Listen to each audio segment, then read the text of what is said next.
Hi everyone! If you are here, it is precisely because you are looking for much more than just financial advice. You want more than anything to rebuild your own relationship with money. That's good since our series, Wealth Exploitation System, Frameworks to Reprogram Your Finances, is tailored to meet it. Do you remember the first episode in which I explained to you why does saving like a poor person keep you ruined? We realized that saving was not an end, but rather a fuel.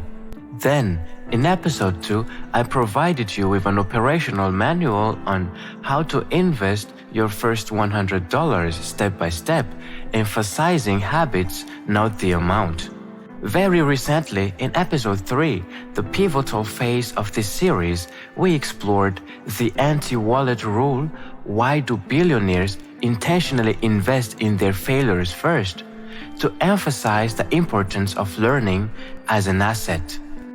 These 3 pillars continue the DNA of the new approach that I will share with you in today's video. So, if you haven't seen them yet, I encourage you to do it after watching this video until the end. For the moment, I invite you to take a moment to think about one thing. Whether we are at the FMW or federal minimum wage, or at the head of a large multinational firm, we only have 24 hours daily. Time is the only true non-expandable resource. However, despite this, we realize that there is a wealth gap which is not only measured in dollars, euro, or pound sterling, but also in calendar. If you think that the agenda of ultra-rich people is simply much more busy than ours, then think again, because the truth is they don't manage their time better but own it differently. This is what we will examine and deepen in this 4th episode, the wealth gap in your calendar. How do the ultra-rich spend their inextensible time? Aren't you curious to know?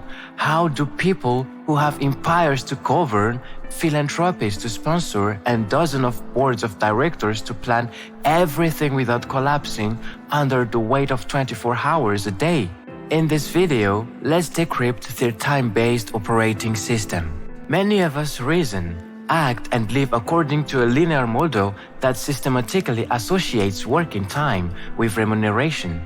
Thus, we think and believe that the more hours we work, the more money we earn. This system is comparable to the maximum personal effort trap. In other words, the illusion that makes us believe that to earn a lot of money, we will need even more time and work more. A study by the OECD and research conducted by economist Thomas Piketty reveal contradictory data, since it turns out that for the 1% of the most paid people on the planet, working hours have increased since the 80s, while this has decreased for the lowest salaries, which totally challenges the idea that wealth should allow for early retirement and a peaceful lifestyle. In this case, if ultra-rich people work more and more, how do they manage to optimize the result and increase their returns without exhausting themselves? Why do their 16 hours working days not hinder their personal, relational, physical, and psychological development? This is where the contradiction lies. We wrongly think that wealth buys freedom of time, when in reality it buys mastery of time. And this mastery is not about productivity, but about pure asymmetrical delegation. To better understand the transition between time management and ownership, think of Warren Buffett. It is the one called the Oracle of Omaha, since everyone knows that he devotes almost all his time to reading and thinking. Yes, you heard it right. Warren Buffett spends 80% of his time educating himself and thinking. This lifestyle moves away from the frenetic pace of a committed and proactive decision maker. So, how does he manage to run one of the largest companies in the world? Here is my answer. Stop equating time with a clock. Consider it rather as a budget, that is to say, an investment. Remember, time is money. For an ordinary person, 1 hour is equivalent to 60 minutes of actual work. That is 1 hour's salary, no more, no less. For someone extremely rich, each hour allocated amounts to a potential gain multiplied by several thousand or several $1,000,000. Delegation of tasks, a common practice among the ultra-rich. According to a recent study of the top 10% of households in the US, they use domestic services much more often than others. They don't do it for pleasure or purely for comfort. It's an exchange of time, and I will explain to you why. The average individual, that is you and I, spends 6 to 12 hours per week on running errands, cleaning, small repairs or troubleshooting tasks, or maintenance, or servicing, etc. And this is equivalent to low value added time, or LVA. The ultra-rich, on the other hand, delegates these 6 to 12 hours to a team, professional domestic service, troubleshooting and maintenance. And the delegation is not limited to housekeeping and maintenance services. It extends to administrative management, virtual assistants, travel planning, children's education, etc. Learn to distinguish low-value time from high-value time well.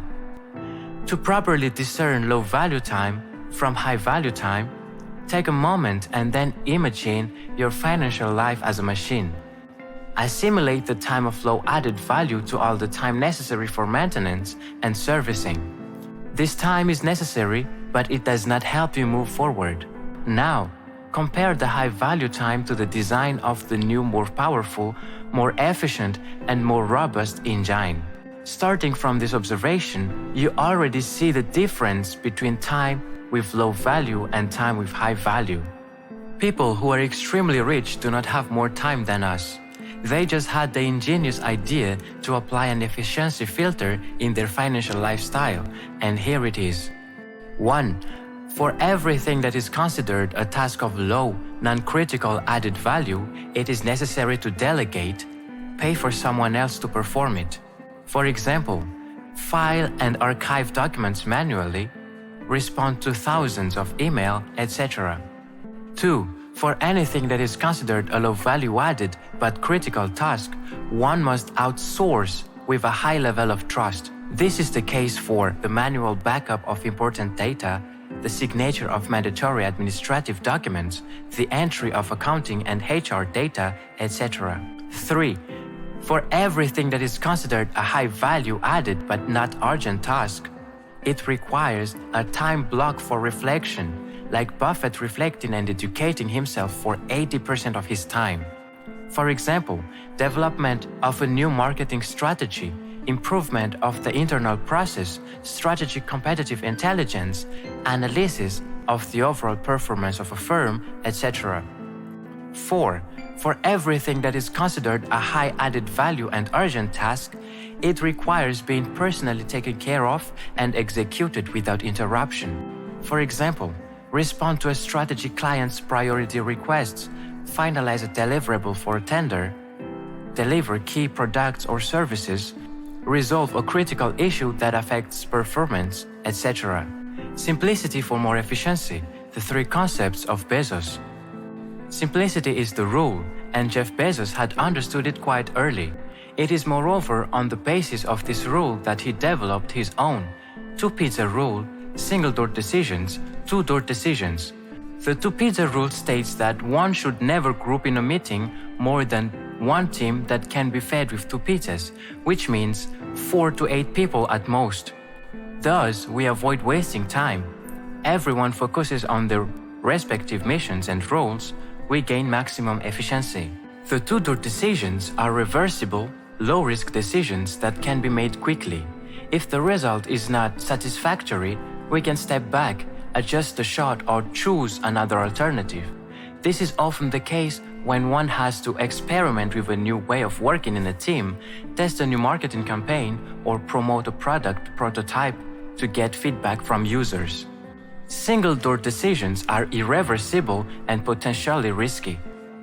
These types of decisions are to be made after long and careful consideration.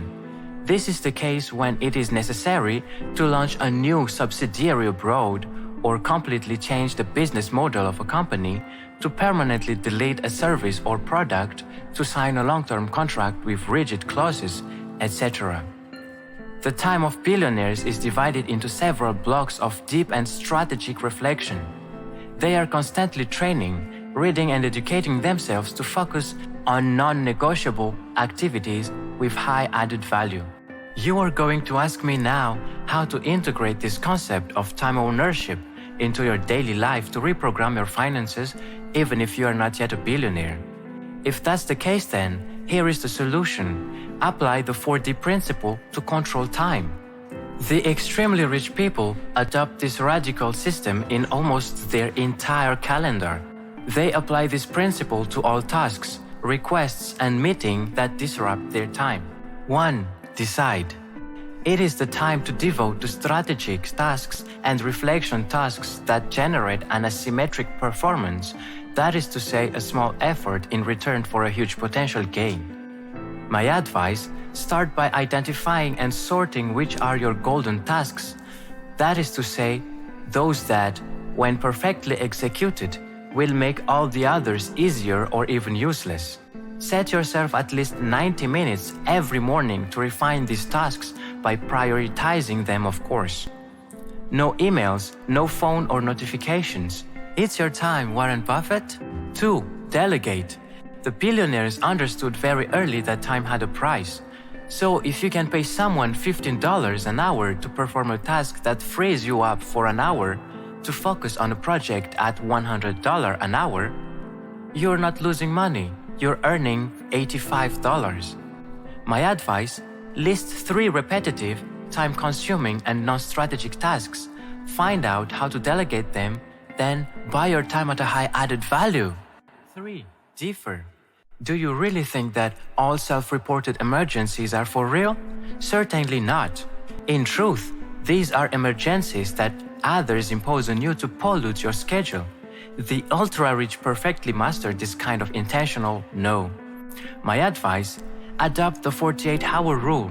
So when a new non-essential request comes up, do not immediately respond with a yes or no. Say rather, I will get back to you within 48 hours after consulting my priorities.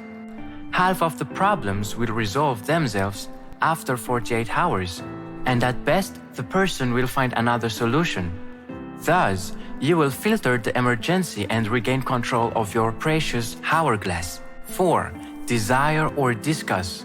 Extremely wealthy individuals devote colossal high value added time to their relationships, but not just anyone.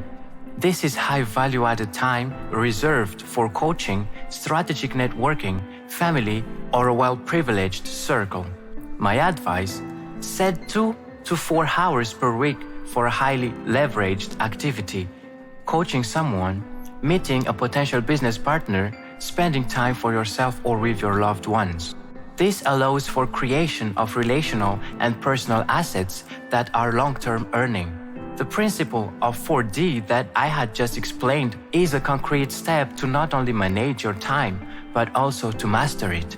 Given everything that has been developed, you know now that ultra-rich people master their time thanks to the principle of 4D.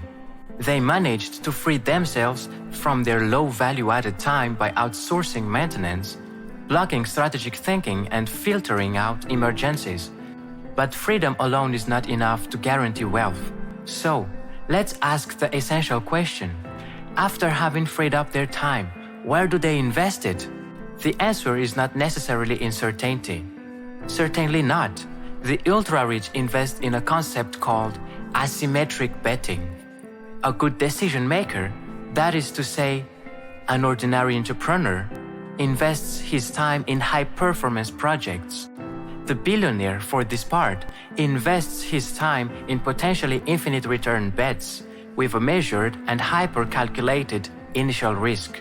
This is what I call the real wealth gap, because time mastered by applying the principle of 4D is not used to secure their assets, but to place small bets on business opportunities with enormous and unlimited potential.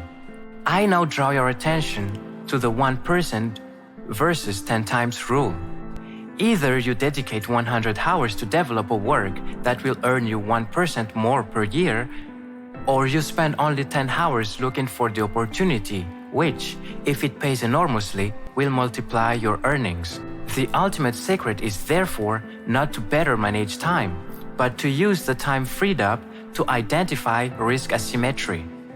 You now have in your hands all the right basics because you know how to reconfigure your wealth operating system through the previous 3 episodes. Today, you have learned how to control your time thanks to the principle of 4D. You just have to learn how to invest this freed time to maximize your gains. This missing piece of the puzzle will be the subject of the 5th episode that concludes this series. I will reveal to you, from 1% to 10 times, how to adapt the asymmetric betting model to transform small opportunities into fortunes. If you found this video to be hyper useful and the concept of controlled time resonates within you, be ready now to apply it. To express this intention, express it to us by liking this video and attracting other people who, like you, want to rebuild their own relationship with money. By subscribing today, because it is the real starting point to aspire to become a billionaire. And also by commenting below what first task or low added value do you plan to delegate or defer this week? I thank you for watching this video until the end. It is a privilege for me to count you among this audience so motivated and determined. Until then, take good care of yourself. See you very soon. Cheers!